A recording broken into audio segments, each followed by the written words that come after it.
All right, welcome to the regularly scheduled Planning and Zoning Committee meeting of Tuesday, October 21st. It's 1:02 p.m. I'm Chair Andrew Owen. My Vice Chair Scott Reed has asked for an excused absence, although he said he might be able to join us virtually at some point. We are joined in chambers by Councilman Hudson, Councilman Bratcher, Councilman Batchon, Councilwoman Rui. We're joined virtually by Councilwoman Parrish Wright, and we're joined by Councilman Winkler. This meeting is being held pursuant to KRS 61.826 and Council Rule 5A.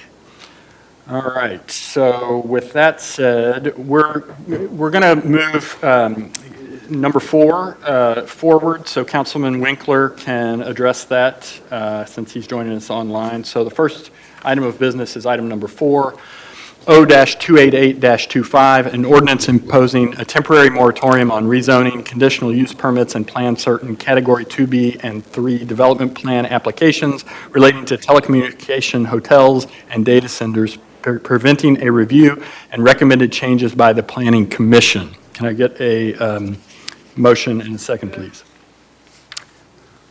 Second, please. Properly moved and seconded. So why don't we just turn it over to Councilman, the sponsor is Councilman Winkler. Let's let him address us, and then we'll see where we are at that point. Thank you. Yeah, thank you, Chair Owen, and colleagues, thank you for letting me speak to this item. When I introduced, if you recall, just kind of take a quick history tour here about the last 4 weeks. 4 weeks ago, I introduced the moratorium along with the request for changes for the land development code. We passed those in that meeting. Those have gone to staff, and staff is well on their way. I also had the moratorium because basically, the idea is as we're reviewing the land development code that we don't get a whole bunch of these kind of pushed through while the rules are being written. Since introducing the moratorium, I've had a couple of meetings and learned a little bit about the development timeline and the progress that staff is making. And basically, staff had already started thinking about land development code reform, so sort of had a head start to us passing the resolution. They're making positive progress. They've got a series of community meetings that I think they announced last week that are coming. And it's my expectation that either by the end of this year or the very start of next year, we will have those land development code recommendations. At the same time, the development timeline for these things to be created and built and go through the planning process is much, much longer than the time that staff is going to need. So that makes the moratorium really superfluous. Secondarily, I would like to, because there are none, and there are no extras planned. I guess that's the other thing that I should say. There are no other ones planned currently. So what I would like to do, and I talked to the chair about this, is, we did this with the Floyd's Fork moratorium several months ago, which was while those codes were being changed, the sponsor held it here just in case, but didn't move the moratorium forward, but had it on the docket just in case things changed and a bunch of land proposals came through. I'd request from the committee that we do the same thing. So rather than passing it, table it, hold it here at committee. It's probably not going to be needed, but if it is, we've got it available to us. And I'm happy to answer any questions, Chair. Thank you. We've been joined by Vice Chair Reed virtually. As I mentioned, he might be able to do that, so welcome. So let me see here. I don't see that I have any speakers in the queue. Anybody have, Councilman Bratcher? Yes, sir. I don't know if you want to we don't want to get into the debate of these things today. Is that what you're thinking? Because, I've learned quite a bit just in the last 48 hours that there's an area in Virginia that's actually lowering their property tax because of the influx of the data centers, and to me that's a good thing. So, like I said, I don't know if you want to go into the pros and cons now, but I do have one question for Councilman Winkler. Telecommunication hotels. Can you explain those? Mr. Chair, may I? Floor is yours. Yeah, so Councilman Bradshaw, maybe two things. First, your first point about debating the data centers.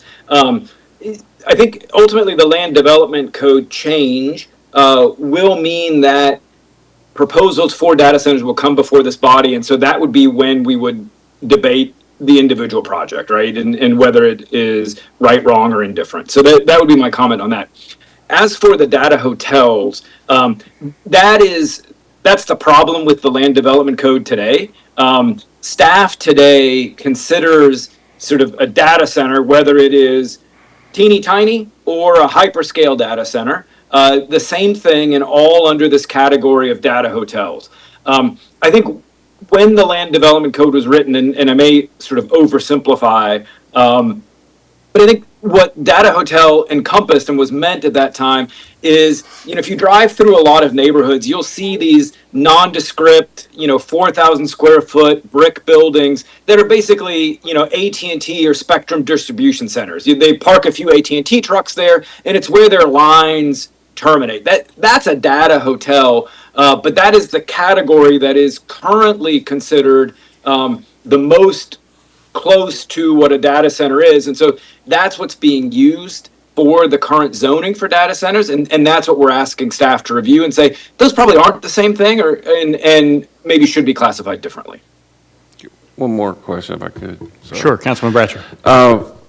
So just to get straight, kind of a pre-organization, and I'll definitely be listening to the debate, and that'll be great.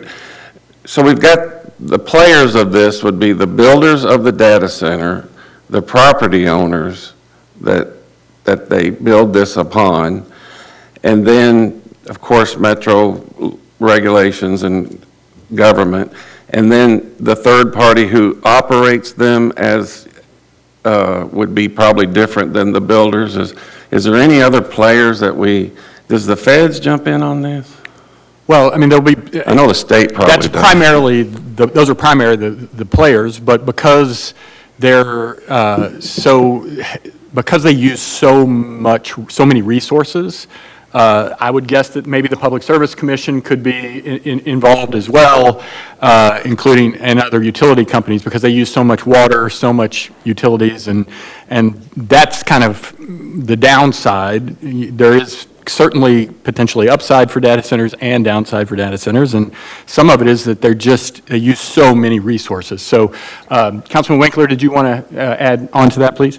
Yeah, I think you hit it on the head, Mr. Chair. I would just add that I think the answer is it depends, because not all data centers are the same. You certainly have sort of these massive scale data centers like what's being built over in River Ridge for Meta. That is, hundreds of acres, requires tons of power. And then you might have some really small scale data centers you might not even notice. And so I think depending on where on that continuum they fall, Mr. Chair, to your point, you might bring in, PSC, LG&E, the water company, certainly neighbors. Those are all players that might be involved. On a much smaller scale project, it might fit under the classification of a data hotel, and it doesn't really impact anybody. Thank you. So I did have a conversation with Councilman Winkler about this, and we agreed that the way that Councilman Piagentini kind of proceeded with the moratorium that he had proposed as it related to Ford's Fork, and we just kind of sat on it just in case we needed it, made some sense to us. Does anybody on the committee have any specific response or ideas about or thoughts about that proposal from Councilman Winkler? I have just a thought. Hold on just a minute. No, that's all right. Okay. Go ahead, Councilman Parrish-Wright. Floor is yours. Go ahead. Thank you, Mr. Chair. So in the meantime, because the moratorium has not been passed, this legislation hasn't been passed, it's still things that are in play. So we're getting calls about data centers, but I haven't seen one for the district yet, but I've seen one proposed for District 1. So this does nothing to what's already in play.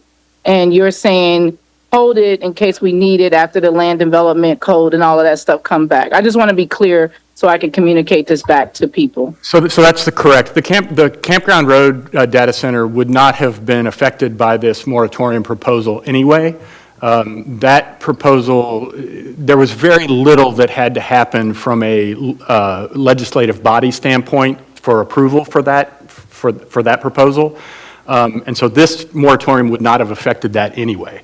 So what we're doing here is we've talked, Councilman Winkler has talked to, people within departments here at Metro Government. There are no other proposals that have been made. And so in light of that, the idea would be to hold this in committee. So it's already written, it's already been prepared. We could move on it pretty quickly if we needed to, and if we decided we needed to. And so that's the idea, is that we would just hold on to it, keep it in our back pocket if we need it.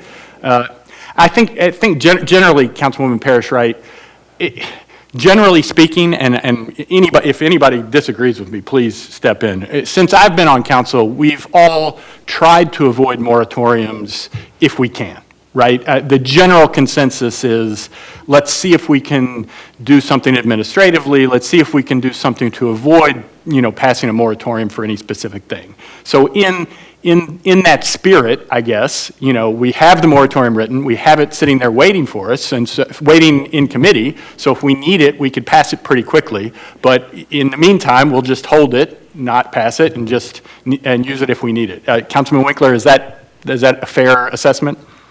No, you hit the nail on the head. This, Councilwoman Parrish, right, to answer your question, this was written not to impact the one that had already been planned, because again, sort of once things, like, I think, the worst way to legislate is once somebody is already moving forward to then come in on the back end. So that one wouldn't have been impacted by the moratorium, and I have no plans to impact it. Again, we think that the land development code changes will be written before there are any others, but we'll have this in our back pocket should that not be the case. Thank you. And Mr. Chair, if I can follow up. Sure, floor is yours. And thank you all, because you're helping me be able to share this with constituents. So as Councilman Winkler and you have discussed, and there are no other ones planned besides the one that was already going for Campground Road. So there's no other ones planned or in the works. Thank you. Okay. Thank you. Councilman Batchon. Thank you, Mr. Chair. I think Councilwoman Parrish Wright kind of addressed my concern that is this moratorium going to affect the one that's already in play.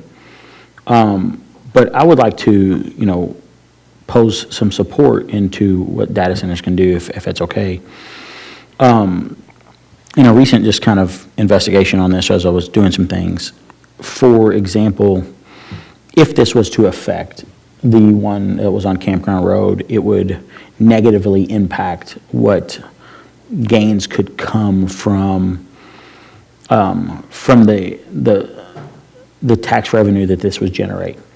When the Campground Road one is complete, it is projected to generate $11.8 million just for our fire department annually in tax revenue, which will add additional staff. That's the PRP fire department. Correct. Yeah. Which covers quite a bit of ground, which basically adds additional staff per day, per shift, one additional battalion chief, two additional fire with two additional fire apparatuses with 4 staff per apparatus, one heavy rescue company with 4 members, 1 battalion chief for EMS services, 3 additional ambulances with 2 members per ambulance. This would add 20 members per day per shift. So keeping that in mind, I think this is it's a positive impact. It helps response times. It helps EMS calls. I think it's a huge net positive for the Campground Road development happening. That's already in an industrial way. So taking these numbers is what I'm saying in perspective. If there was an additional one added somewhere else in the community, what can that do for tax revenue and for your fire departments and your police and in your school and all the taxes wrapped into one, and looking at those net positives as we all complain about response times.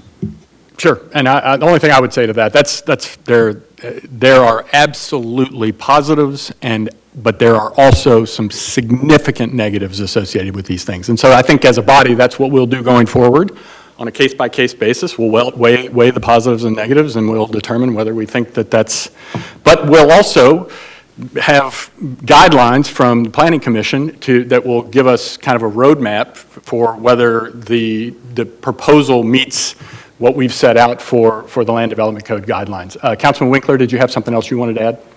Yeah, Mr. Chair, I apologize for, I did just, as we wrap up the discussion, I know there's a lot of interest in the public in this. I did just want to make a plug for the public meetings that the planning and design staff has scheduled.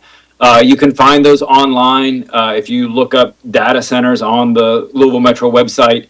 Those start October 28th. They've got them the 28th, the 29th, November 3rd, and November 4th, and then there's an online meeting on November 10th.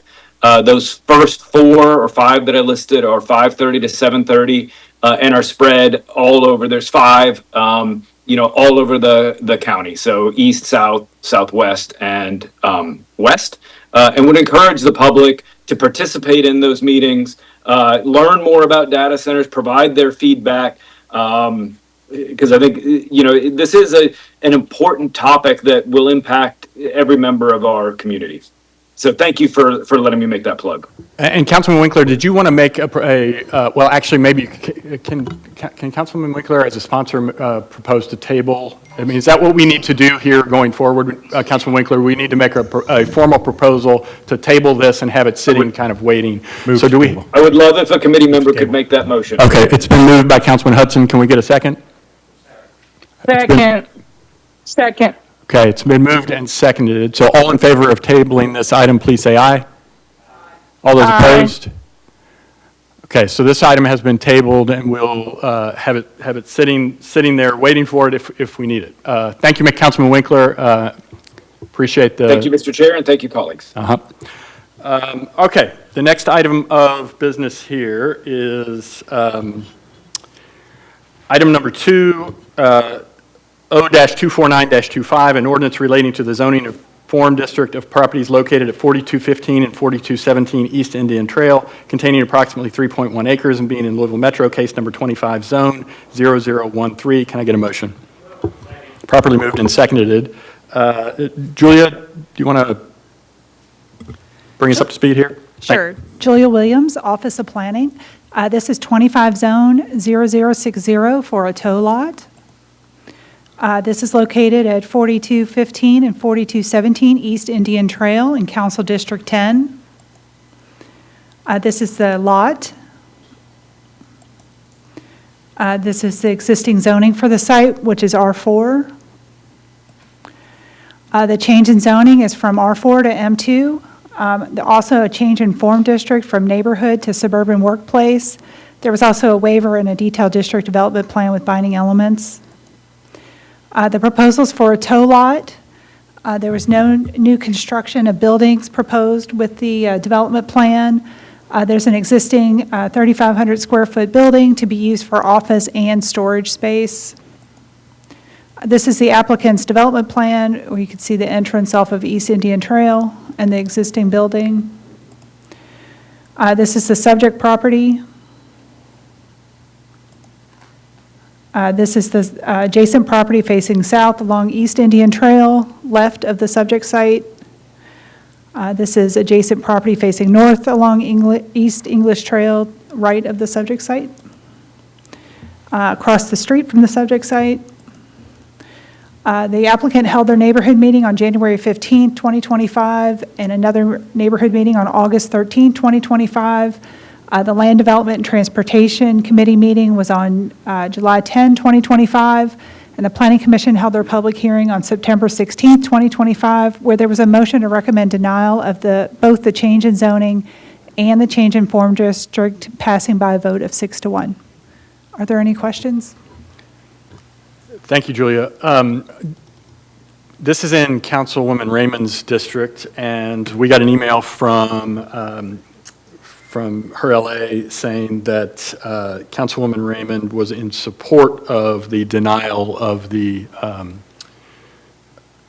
change in zoning.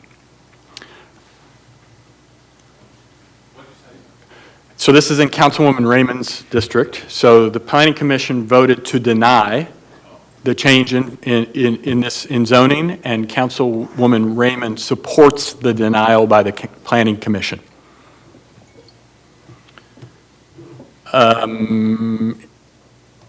Anybody, I don't have anybody in the queue. Anybody have any questions? Councilman Batchon. Thank you, Mr. Chair. Maybe this is a question for Julia.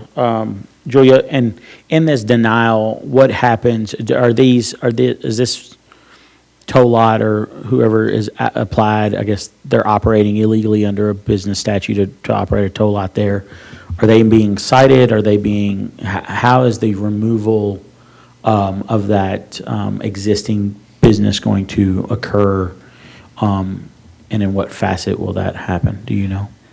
I don't know the specifics on that. They will have to cease operation of a tow lot and not use the lot for any kind of use other than R4, single-family residential. Okay. Yeah, just curious. Thank you.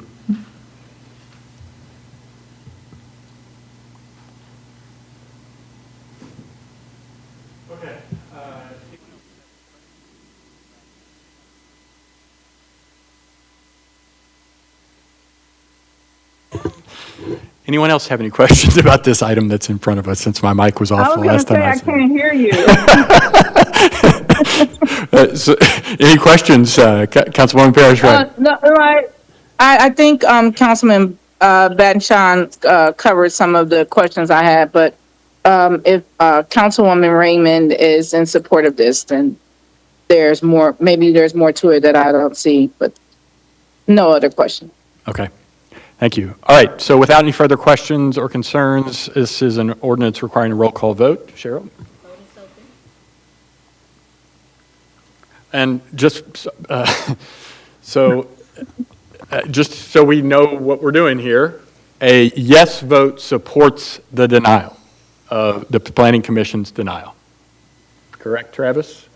Just right. So I know it's always a little bit tricky, but a yes supports the denial. Committee Member Parrish Wright, Yes.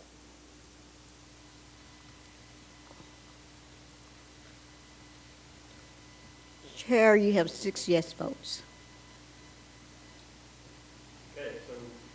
With 6 yes votes, this denial has been approved. It will be forwarded to old business on the next Metro Council agenda. Okay, the next item on the agenda is item number 3, O-232-25, an ordinance relating to the zoning of property located at 7810 St. Andrews Church Road, containing approximately 0.38 acres and being in Louisville Metro, case number 25, zone 0060. Can I get a motion? Properly moved and seconded. Julia. I presented this one last time. Can you give us a 30-second just reminder, and then we'll take it from there? Sure. So this one was for auto sales along St. Andrews Church Road, and it had 1 no vote. Everyone else voted yes at the Planning Commission. Okay.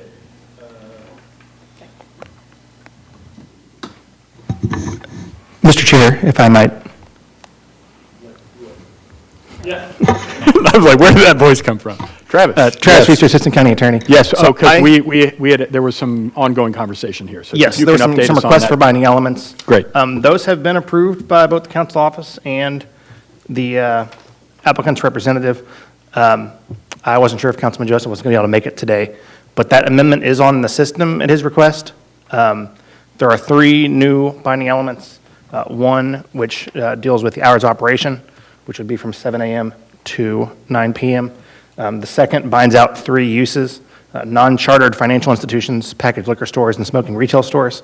And the third is the standard binding element. So obviously, I can't make a motion, but I believe the councilman is in support of that and would be happy with this project with those additional binding elements. Excellent. Thank you, Travis. Councilman Batchon. I would like to make that motion and voice my support for this, and I spoke with Councilman Joseph and his staff to support this decision, and thank you for Travis to get those binding elements in there. We appreciate it. So do we have a second? I'll second that motion. Okay. I'll second. Councilwoman Parrish Wright seconds that. All those in favor, please say aye. All those Aye. opposed? The ayes have it. So now we have an amended ordinance in front of us. I don't see anybody else in the queue. Anybody else have any questions or concerned about this amended ordinance? Okay, it requires a roll call vote. Cheryl, can you open the voting, please? Voting is open.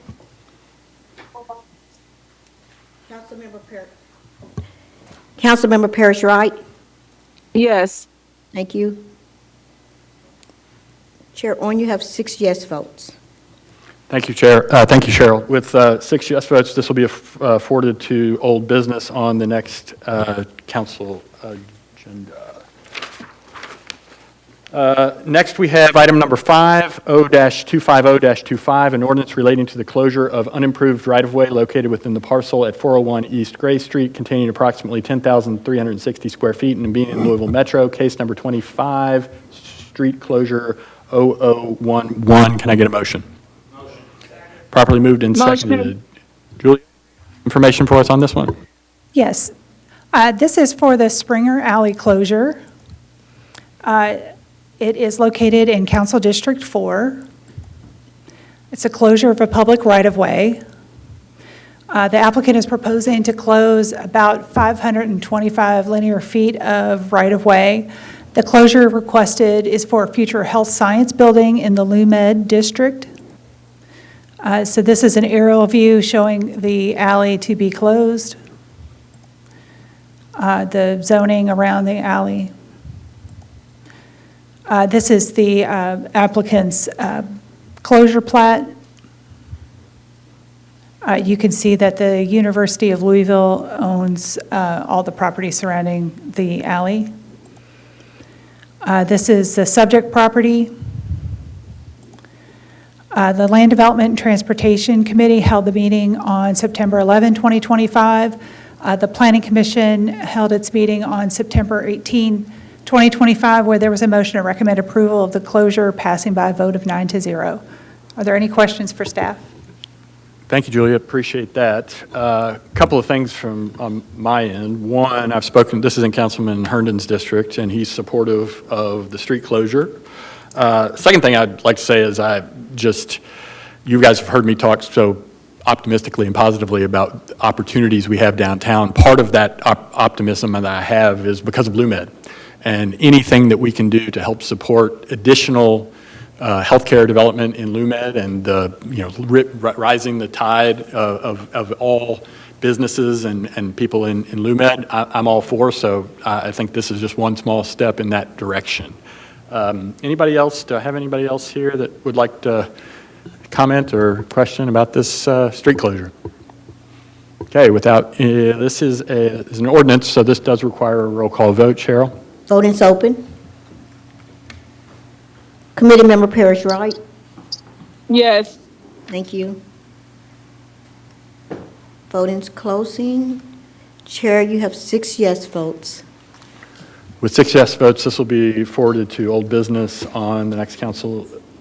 We can do this on, let's put it on the consent calendar. Great, thank you. All right, next item of business, item number 6, and is O-252-25, an ordinance relating to the planned development option for property located at 917 South Clay Street containing approximately .10 acres and being in Louisville Metro, case number 25, Cat 3-0011. Can I get a motion? Motion. Properly moved and seconded. Properly moved and seconded. Julia? Yes, this is a Category 3 for 917 South Clay Street. It's located in Council District 4. This is the lot aerial. This is the zoning for the site. It's in the urban neighborhood zoning district. So the applicant is requesting the planned development option to construct 3 dwelling units in the urban neighborhood zoning district. The property is .10 acres. They're proposing to utilize the planned development option to construct 3 dwelling units, a duplex, and then an additional unit in the rear of the property. There's on-street parking provided along South Clay Street, and there's also transit service available near the site. This is the applicant's development plan. The building towards South Clay is 2 units, and then there's 1 unit in the back. This is the subject property, currently vacant. Adjacent properties. This is the corner of South Clay and East Breckenridge. Along South Clay Street. The Planning Commission held the public hearing on September 18, 2025, where there was a motion to recommend approval of the planned development option in the UN zoning district, passing by a vote of 9-0. Are there any questions? So I guess my question, and maybe this is a dumb question, but the planned development option, was that the only option that they had here in order to do what they were trying to do? Or were there other options that, we don't hear that planned development option as often. So can you just kind of give us a little bit of color on that, please? Sure. So the UN zoning district, the urban neighborhood zoning district, allows 1 dwelling unit. So if the applicant wanted more than 1 dwelling unit, there's an option to go through the planned development option to get more than 1 unit. Otherwise, they would have to change the zoning outside of the UN zoning district. So this allows them to build more than 1 unit and allows them to do that without having to change the actual zoning of the property. That's right. So within the current zoning, this was the option they needed to take advantage of. Yes. Great, thank you, that's helpful. Anybody else have any questions or concerns about this item? I don't have anybody else in the queue. Okay, without further questions, this is required, the ordinance requiring a roll call vote. Cheryl? Voting's open. Councilmember Parrish Wright. Yes. Thank you. Voting's closing. you. Chair, you have 6 yes votes. Great, with 6 yes votes, this will be forwarded to old business on the next council agenda. Oh, this can go to consent as well, even though, okay. Right. Yeah, thank you, keep reminding me. I will get, one of these days I'll get it. You're saving us. Yes, unless anybody has any concerns, we're going to put that one on consent as well. Thank you. Sonia. All right, next item in front of us is item number 7. This is R-120-25, a resolution authorizing the mayor to accept $500,000 from the U.S. Department of Interior National Park Service through the Historic Preservation Funds grant program for Phase 3 of the Quinn Chapel AMA Church Stabilization Project to be administered by the Office of Planning. Can I get a motion? Properly moved and seconded. Motion. A new person has shown up in the chair, and it is Savannah Dar. Savannah, can you enlighten us on this resolution, please? I got turned off. Julia, turn me off. Absolutely. So Savannah Dar, Office of Planning. This is a Phase 3 of stabilization work we've been doing on the historic Quinn Chapel AME Church, which is at the corner of 9th and Chestnut in the Russell neighborhood. We have been actively working on the building since 2017 is probably when we started. And it is currently owned by the YMCA, and we have an agreement where we are helping them with the stabilization through these grants that we've been receiving from the National Park Service. So this is just an additional phase of work with an end goal of doing a solicitation of interest on the building, getting a developer in there to fully finish with an adaptive reuse project for that building, and getting it on the market so that it's a building that contributes to the neighborhood again. So it's true that with all federal money, in order for the mayor to accept it, it has to be approved by the legislative branch, and so that's why it's coming in front of us in order to approve it. Yep, absolutely. Anybody have any questions or concerns about this one? Councilman Bratcher. Just one technical geek question. Does this vote today, it goes to the full Metro Council too, right? Can it go on consent calendar? I'm not sure.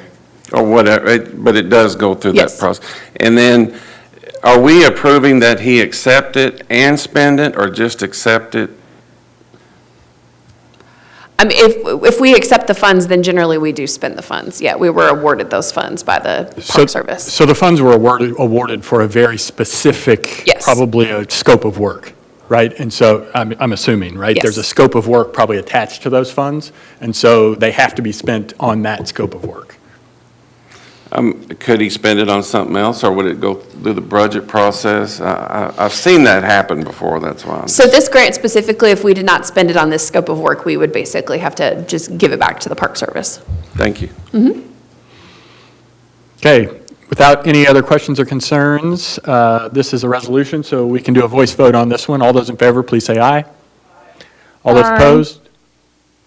The ayes have it. As long as it's okay with you, Councilman Bratcher, I think I would like to forward it to consent, unless you think we should. Okay, so we'll move this to the consent calendar. All right, the last item we have in front of us is we've got Bill Bell from the Department of Transportation, Mike King from Department of Transportation as well. I had asked them to do, it's not as big of a portfolio, it's not as many projects, but again, just a quick update on some infrastructure, particularly road improvements that are under the purview of Metro Public Works and the Department of Transportation. So we can kind of get an idea as we talk about wanting to make sure our infrastructure is supportive enough of our new development. And so if you can give us an idea of where some of these important infrastructure projects stand and what their status is, that would be extremely helpful. Thank you. The floor is yours. Yeah, absolutely. Thank you. Good afternoon, Mike King, Assistant Director, Louisville Department of Transportation. As the chair just mentioned, we kind of came at the request to see transportation-related projects as they affect development, which is probably most pertinent to this committee. And I think the chair had asked when KYTC was here a couple of weeks ago to email those requests over to us ahead of time. We did not receive any requests from anyone.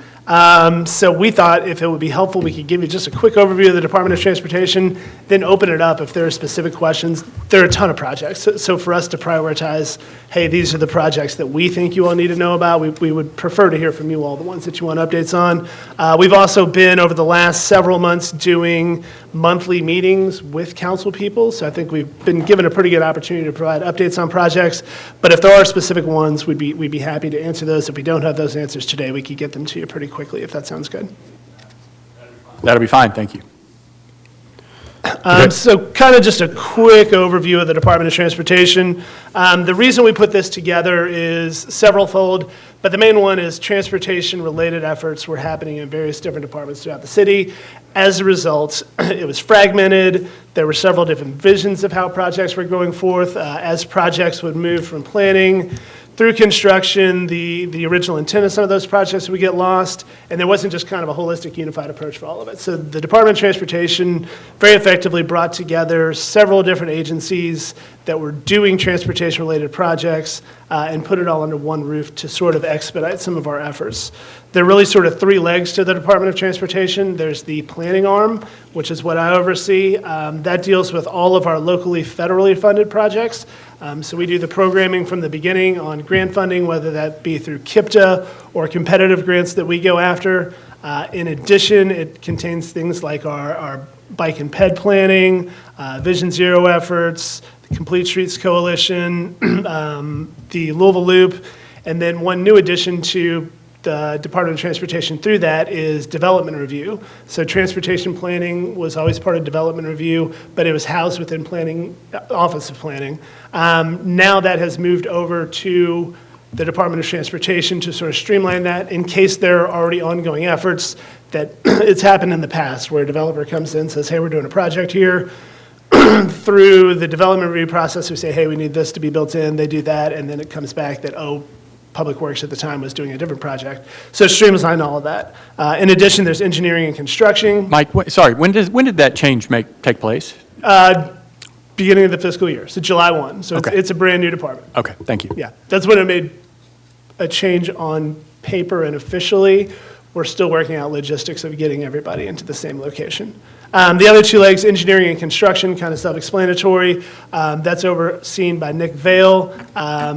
That has to do with the construction of our roads, our signs and markings, our signal timing, all those different components that come with that. And then finally, last but certainly not least important, is maintenance, which deals with the upkeep of our roads, potholes, trimmings along roadways, snow removal, those kind of things. And I'm going to go through this pretty quick because I bet you guys know a lot of this. One of the real keys for us through the Department of Transportation as we continue to evolve into this is is to sort of formalize really the way transportation planning and transportation efforts happen within the city. As I said before, it was very fragmented, it was happening in a lot of different ways. This allows us to kind of bring everything together through sort of multi-year planning process that we can more clearly track those projects going forward, put KPIs behind those, and make sure we're being good stewards of the funds that are associated with those projects. Additionally, allows us better intake, with yourselves included, as council reaches out for projects, that we have a clear process on how that happens.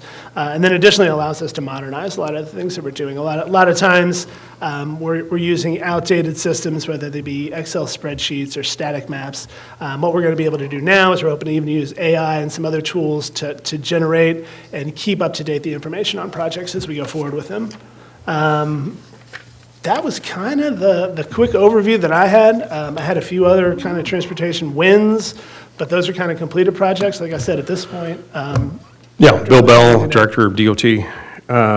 But just a couple of examples. Mentioned AI.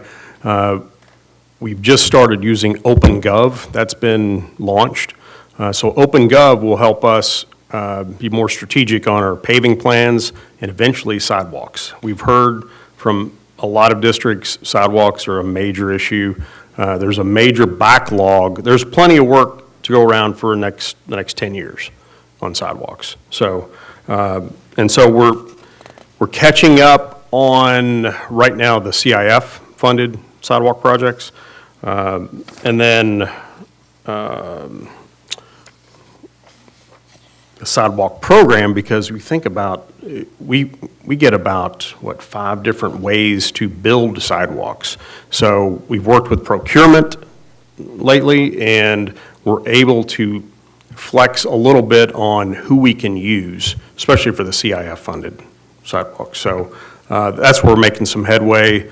We can also use some other vendors that also bid, but they weren't the top 2. But if the other contractors can't do it, then we can go a little bit deeper and use other vendors or other contractors.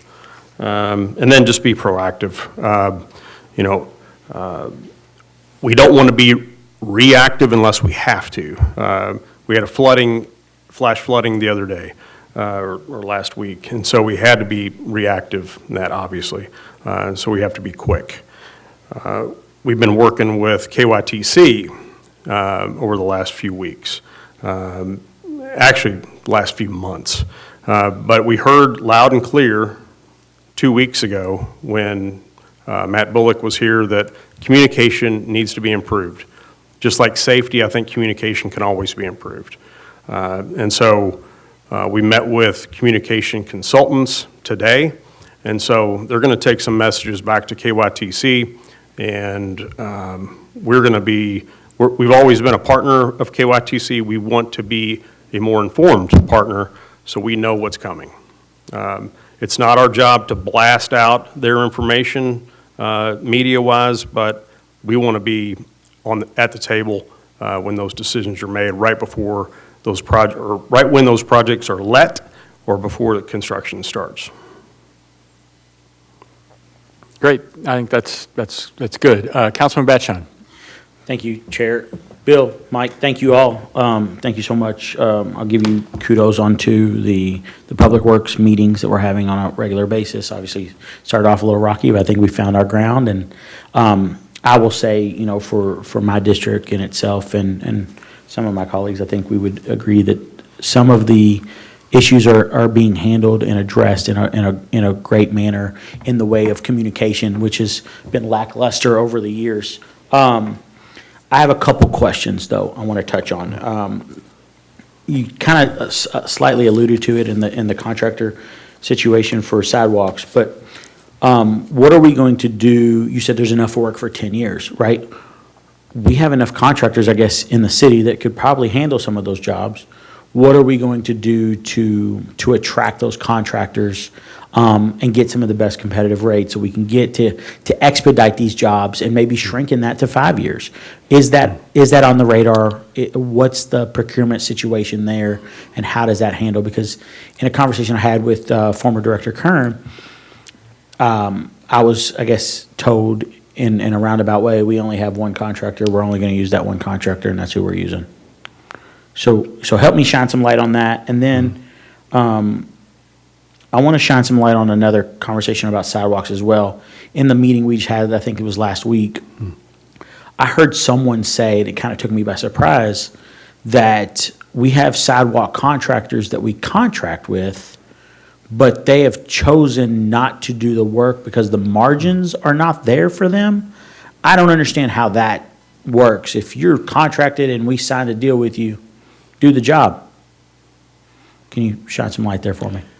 Well, I think I can answer all these questions in one comment. This contract, or these contracts are going to be rebid next year. And so all that is being taken into consideration. If you're a contractor and you're denying work, that's a problem. The fact that we only have 2 contractors, that's an issue. So yes, those will be addressed in the next bid. Mr. Chair, can I follow up, please?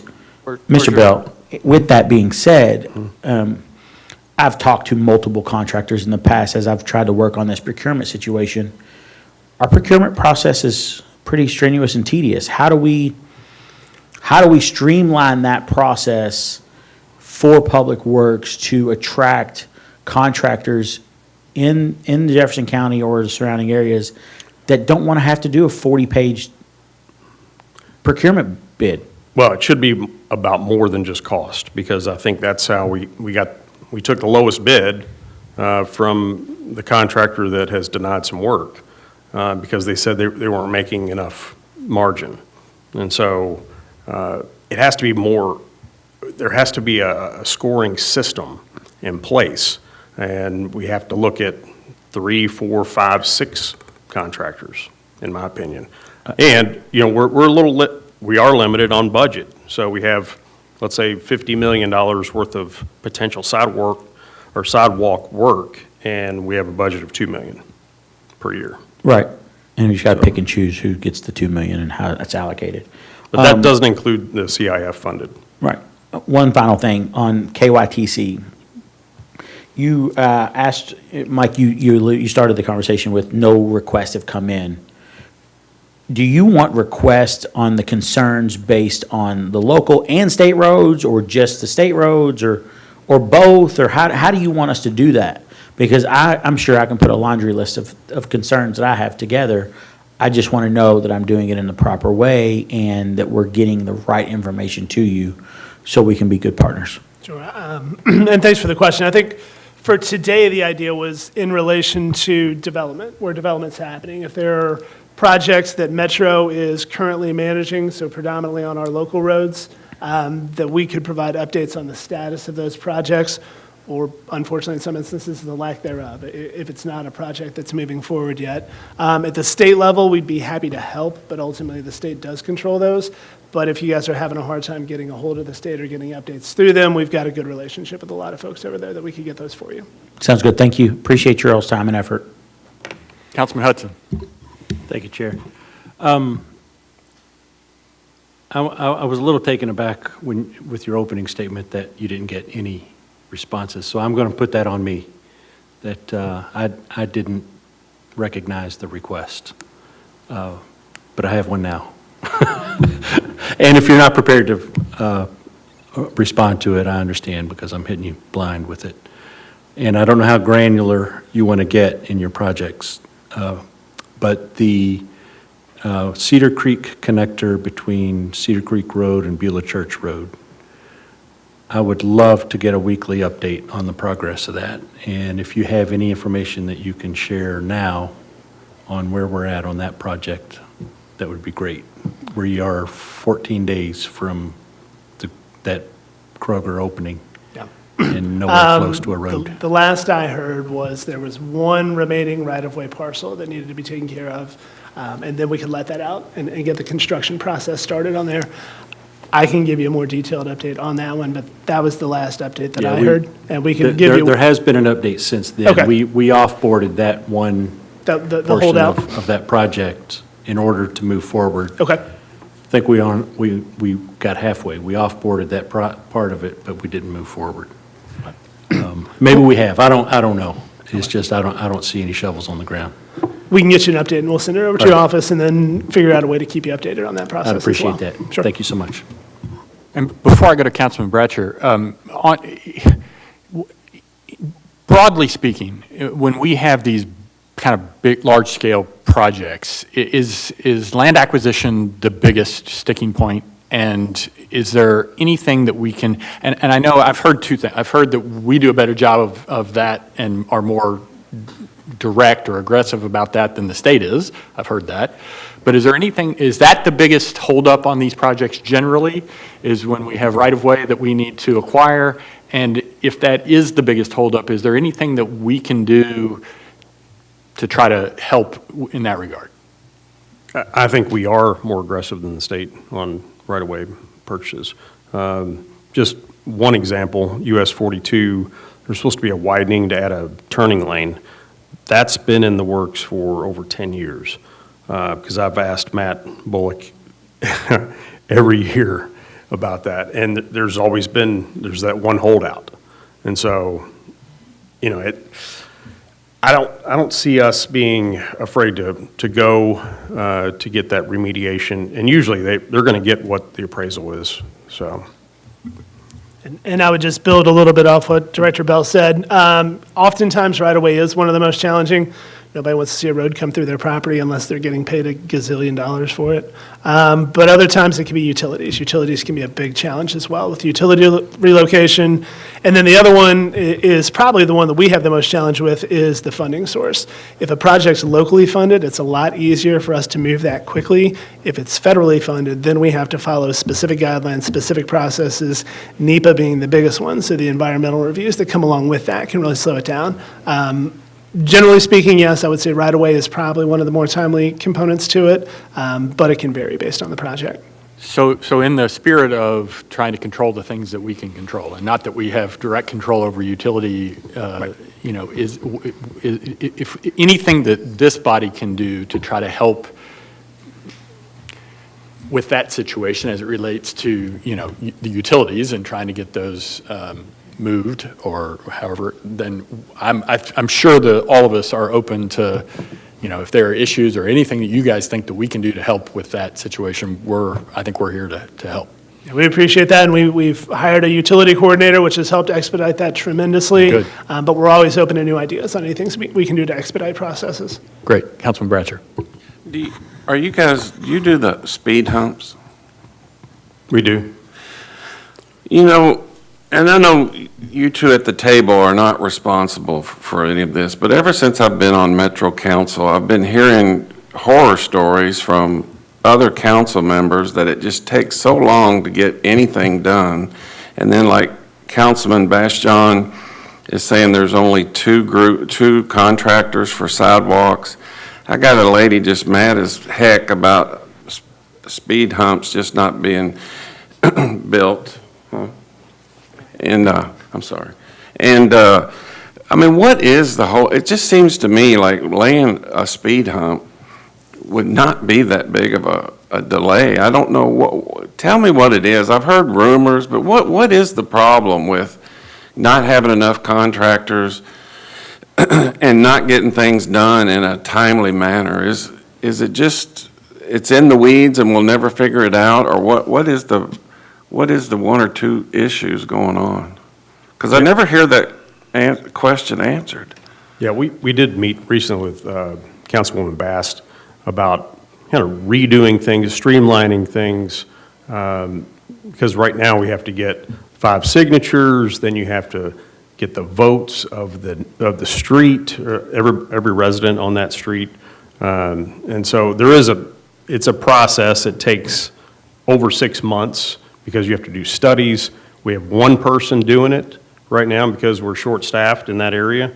So we could use more people to streamline that process as well. Right now, Kayla's she has more work than she can get done in 30 days. So, in other words, she will always have a backlog because she's getting too many requests to handle in 1 month. So that's part of the problem. I know she's hired an assistant, and that's that person's going to come on board pretty soon. So hopefully that'll help with some of that backlog. But then you have to do the testing or the traffic studies on these streets, and sometimes they fail. And so there's not going to be a speed hump going in where that fails. So. And you know, Mr. Bell, I know that the process of getting to the point of building is, but even after that's been signed off, it just seems like a long time. Are there enough contractors to do the work, or are they just, like Councilman Basham said, they got to fill out an application? But anyway, I'll just throw that out there. It's just the way it goes at City Hall. But also, you know, like Heloc and Bargetown Road, that's a terrible, terrible intersection. It's just designed bad. And I've been working with Robin Engel, and Jimmy Higdon was the state senator, and like 2 governors, seriously, and the mayor. And it's just like it started out 10 years ago at $500,000, could do the whole thing, and nobody got around to doing it. And it's a metro project, but the state was even going to fund it at one time. I better slow down before I get myself going. But do you know anything about Heloc and Bargetown Road? Is there anything in the near 10 years we're going to get this done? I believe so. There is a prospective development that is going to occur. I think it's at an old Walgreens site right there. Is that correct? It's an old Walgreens. Yeah. So where the Walgreens site is, there's a development that's going to come in there. We've shown them the design. They're going to help fund some of that when that development comes through. It'll be far less than 10 years, I'm sure. What's that crossroad? Hilly. All right, anybody else have any? Oh, Councilwoman Rui. One quick question to follow up on Councilman Bratcher. So how many contractors do we have to do speed humps? I think it's part of a line item in the paving contracts. So I believe there's at least 2.